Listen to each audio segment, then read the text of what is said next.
રાપર તાલુકાના ચિત્રોડ ગામે ધમધમતા દેશી દારૂના હાટડાએ એક ગરીબ પરિવારના મોભીનો જીવ લીધો હતો. તેમનો જીવ જવાથી 3 પારેવા જેવી પુત્રીઓએ પિતાનું છત્ર ગુમાવ્યું હતું.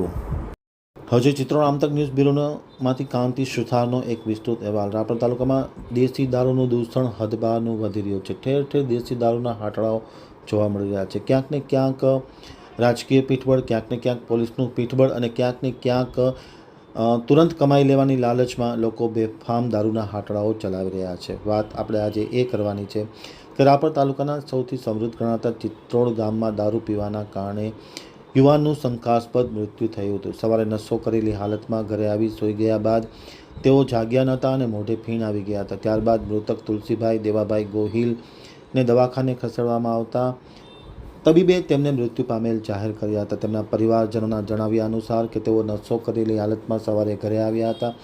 બાદમાં સૂતા પછી તેઓ જાગ્યા નહોતા અને જ્યારે તેમને ઉઠાડવામાં આવ્યા ત્યારે તેમના મોઢા ઉપર ફીણ જોવા મળ્યા હતા. 108 એમ્બ્યુલન્સની મદદથી તેમને હોસ્પિટલ ખસેડવામાં આવ્યા હતા, જ્યાં ફરજ પરના તબીબે તેમને મૃત્યુ પામેલા જાહેર કર્યા હતા.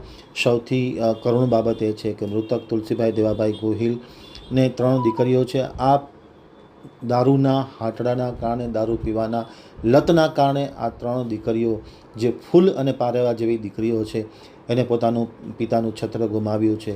એની ભરપાઈ ક્યારે નહીં થાય. આ પોલીસ તંત્ર અને રાજકીય પીઠબળ આપતા નેતાઓએ સમજવાનો સમય હવે પાકી ગયો છે.